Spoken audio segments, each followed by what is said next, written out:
যতদূর চোখ যায় শুধু জল আর জল। এই ছবি ত্রিপুরার। প্রবল বর্ষণে ভয়াবহ বন্যার পরিস্থিতি তৈরি হয়েছে ত্রিপুরায়। প্রবল বর্ষণে বন্যার পাশাপাশি ভূমিধসেরও খবর পাওয়া যাচ্ছে। ত্রিপুরার প্রতিটি রাজ্যে রেড অ্যালার্ট জারি করা হয়েছে। বৃষ্টির কারণে বিপর্যস্ত ত্রিপুরার একাধিক অংশ। রেল চলাচল ব্যাহত হওয়ার পাশাপাশি বন্ধ রয়েছে সমস্ত স্কুল কলেজ।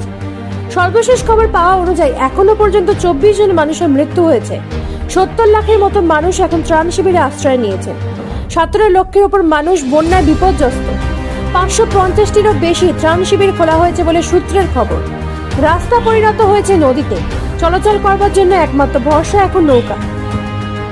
বহু ঘরবাড়ি ভেঙে যাওয়ার পাশাপাশি ফসলেরও ব্যাপক ক্ষতি হয়েছে বলে জানা গেছে। প্রায় 5000 কোটি টাকার ক্ষতি হয়েছে বলে জানা যাচ্ছে সরকারি সূত্রে।